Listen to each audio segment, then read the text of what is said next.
pulse of the VI. Listen close and you will see why. The information will set you free. Stand together, never divide. Pulse VI. But we're back. We're back. Who we got in the house today? We have Dr. Cassander Titley-O'Neal and Mr. Gregory Adams, and they're with Envision 2040. That's right. Tell us what Envision 2040 Yeah, talk to us a little bit persons about who it. don't know what it means.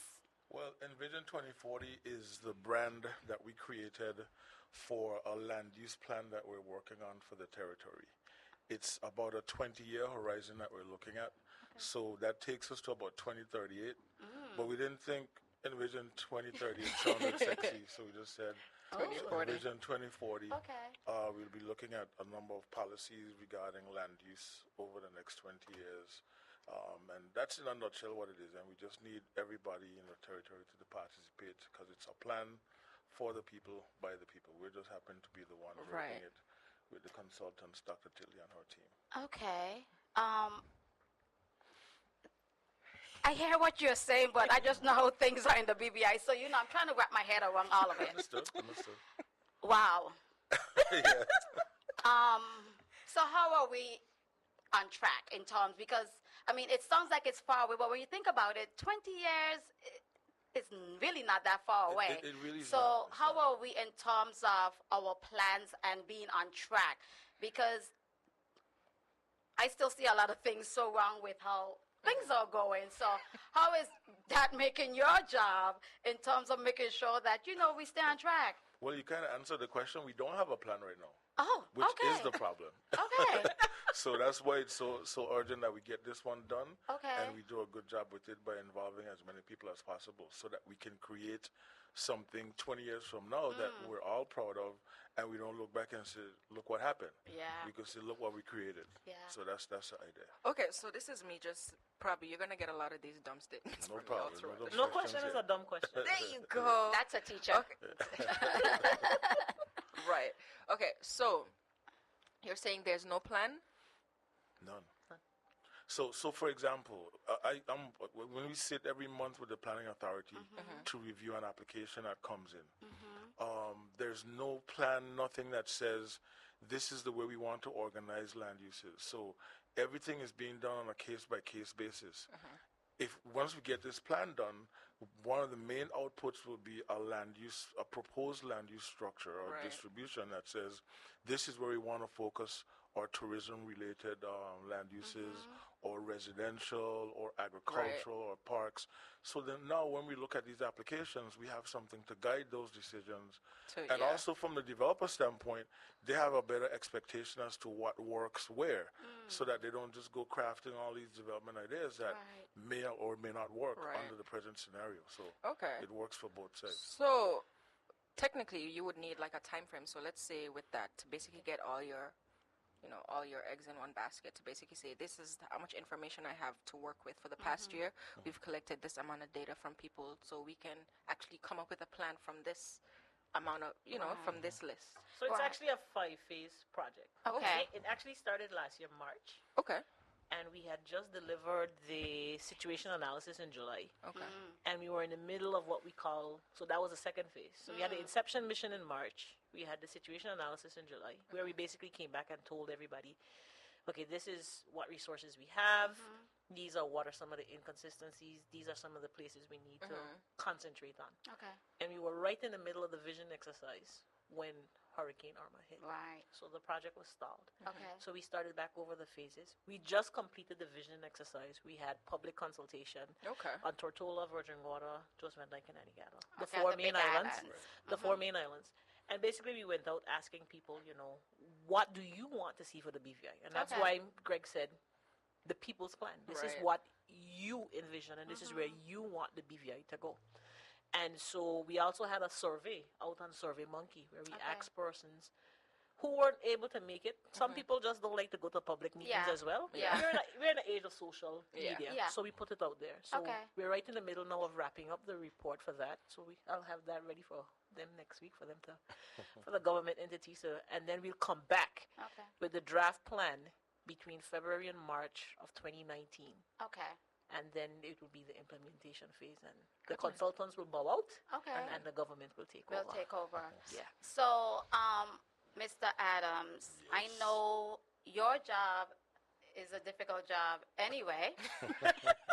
So I hope your team is going to be really strong, because I know that we have a lot of issues, especially with persons building on their own private property, with sticking within the guidelines, and, like tongue and country may say, this can't work, and me and my own self say, well, this is what I want. This is my property. I'm going to do it. I mean, what is going to be in place to combat those type of situations? We already have, based on the Planning Act that was written in 2004, we already have an act that gives us enforcement powers. Right. So that's there. It's really up to all the players within that space. Always a problem in the BVI, right? To do their part to make sure that it's properly enforced. Okay. But we do have that, and one of the things we talked about with the consultants is looking at this plan, writing the plan, and identifying the sort of resources that the department will need to really implement the plan over the long haul. So the capacity building part of it is part that will be discussed in the plan as well. Okay. So since we haven't implemented the plan as yet, with new applications that are coming in now that you guys know you're working on the plan, is that taken into consideration as you process new applications, or how is that working? Not as yet. It's still a bit early in the game. Okay. But the good thing is, as soon as the plan is done and the planning authority adopts it, then they can legally start taking decisions on those applications based on what the plan suggests. Okay. Yeah, so- Okay, and you said that we did some survey, we had meetings. What percentage of the population would you have assumed Preferred? I know preferred, but what percentage do you think actually came out and support, or actually took the Survey Monkey survey? So or you feel like you're getting a true picture of what the public wants? No, the survey, the numbers, to be Okay. honest with you, after we had the public meetings, we realized that the atmosphere, if you want to call that, is charged very politically. And we have gotten, before the whole plan, we were getting some very good traction. Okay. I think a lot of people are just maybe frustrated with the whole season. recovery Yeah. process. Yeah. You have politics in high gear. So, to be honest with you, though, we understand a lot of the frustrations. We live here. Yeah. But in spite of that, we're going to still continue with the public consultations, because the consultants can't write the plan. Town and country planning cannot write the plan. The plan has to come from the people. Okay. And so even though the turnout is not as high as we would like, we're going to go with those who want to participate, because it is our plan. Right. And I think I would just add to that is we had the consulting team here a couple of weeks ago doing a workshop with us. And one of the takeaways from that was that we wanted to make sure that we were hearing a younger voice. Important. And we thought the social media was working well with Facebook and all of that kind of stuff. And so that's what we figured, quickly, let's put this survey out there on Survey Monkey. Okay. And that would be a good way to get that younger voice documented. So we recognize that everybody wasn't going to participate, but even though the numbers were low, I think it's an important sector of the population that we're hearing from to really balance a lot of the ideas that we want to push forward. Okay. So the survey is the last one where the public can get involved, or would there be more coming out? No, you're going to hear some more from our consultant via the Facebook page and also on radio. Great. The dates have not been confirmed as yet, because everything is still a little bit liquid. Okay.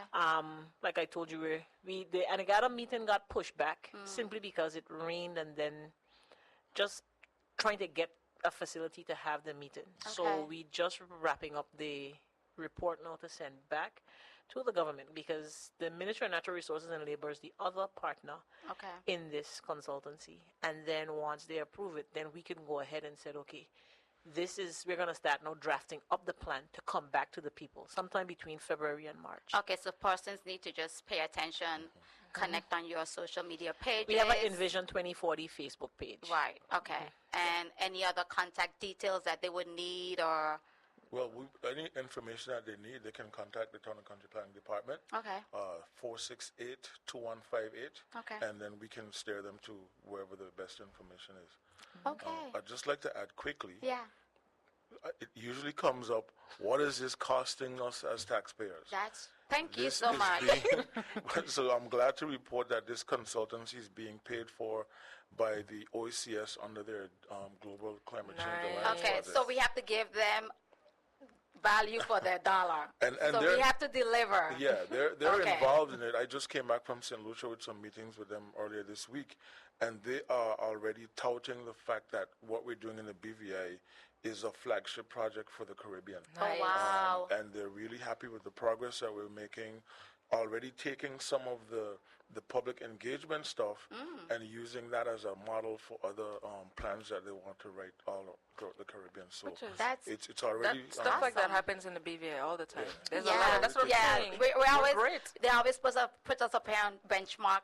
Yeah, which is good. So that just means that we need the public to get involved so that we could deliver the best product back to the people, right? Exactly. I agree.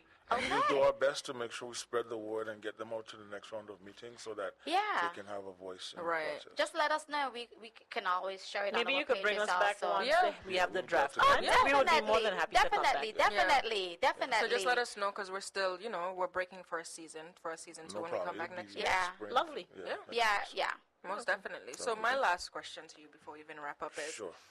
like I said, you taught me in HLS, right? And you taught us, so how'd that come together? Because I'm like, you taught me genetics. And then I did the turtle. I just said I did the turtle experiment. And then so how did that because you're a consultant, but in what capacity? When I was teaching you, I was also an environmental consultant. Yeah. And in the middle, I love teaching, love my students, but I was getting a bit tired of the regular teaching and the environment. I'm a marine biologist. Yes, I saw your video. Right. Yes, so that I is saw your video. the environment actually is my first calling. And so I told myself, I think I'd be happiest doing that, and I am. Yeah. I do have challenges, Glad to hear that. but I work very well, and I work very closely with Greg and his team with Town and Country Planning because of development applications and stuff.